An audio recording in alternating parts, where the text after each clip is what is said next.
The parade ground was silent except for the sharp crack of boots hitting gravel. 4,000 troops stood in formation under a burning afternoon sun, uniforms pressed, eyes forward. The ceremony was meant to honor discipline and unity. Flags moved gently in the wind. The atmosphere felt ceremonial controlled until the shout broke through it, "I'm a general."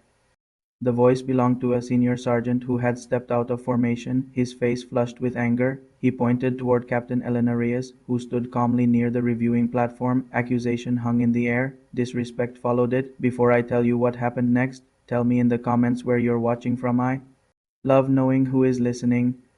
Elena did not react immediately. She had learned long ago that silence could be stronger than sound.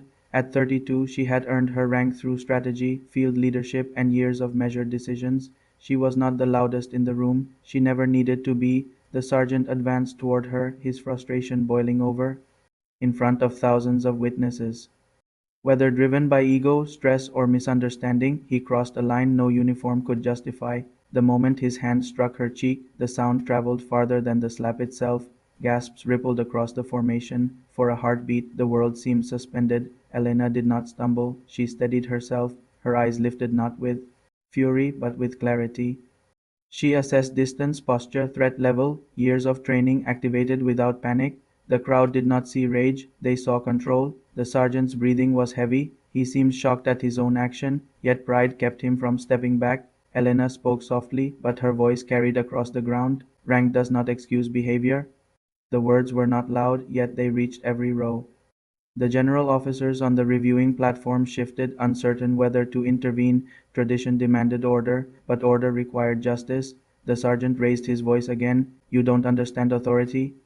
Elena met his gaze. "I understand it very well." She stepped forward, not aggressively, but deliberately.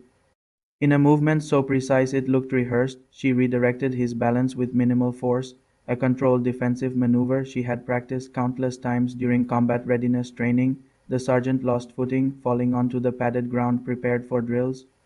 He was not injured, but he was stopped. The crowd went silent. 4,000 troops watched as Elena extended a hand. "Stand up," she said calmly. The sergeant hesitated. Pride battled embarrassment. Slowly he accepted her help. No shouting, no humiliation, just stability restored. The reviewing general finally stepped forward. His expression was firm but thoughtful. "What just happened here?" he asked. Elena faced the formation, not the individual. "Respect is not demanded through intimidation," she said clearly. "It is earned through conduct." The air felt different now, less tense, more reflective. The general nodded once, then addressed the troops. "This is why we train discipline," he said, "not to overpower others but to control ourselves." The sergeant stood at attention, visibly shaken not by force but by realization. He had expected confrontation. Instead, he received restraint. That restraint carried more impact than any retaliation could have. Elena felt no triumph, only responsibility. In her mind, she replayed the moment of impact, not for anger but for assessment. She questioned herself briefly. Had she responded correctly? Could she have avoided the physical redirection entirely?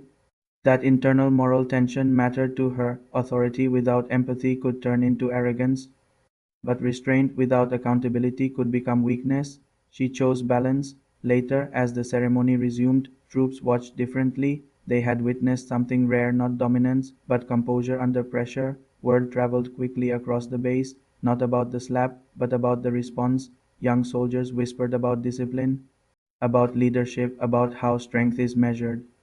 After the event concluded, the sergeant approached Elena privately. His posture was no longer rigid. "I was wrong," he admitted quietly. Elena regarded him without judgment. "You were angry," she replied. "Anger is human. Action is choice." That distinction lingered between them. The moral lesson was not about humiliation. It was about self-control, about how leadership is tested not when praised but when challenged. The crowd's memory of the event would fade, but the shift in culture would remain. Respect spread quietly through ranks that afternoon, not because someone was overpowered, but because someone refused to escalate. Elena walked away from the parade ground as the sun dipped lower, casting long shadows across the field. Her cheek still carried faint warmth from the strike, but her expression remained steady. Strength, she understood, was not about returning harm. It was about holding the line without becoming the storm. That day became a story shared among the troops, not as gossip, but as example. Because leadership is revealed in moments of pressure, and true authority does not need to shout. It stands firm, it chooses discipline, it earns trust.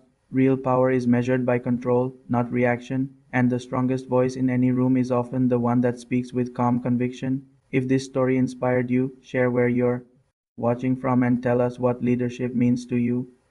Subscribe to Cinematic Whispers for more powerful stories of courage and character, and stay tuned for the next story that proves strength comes in many forms.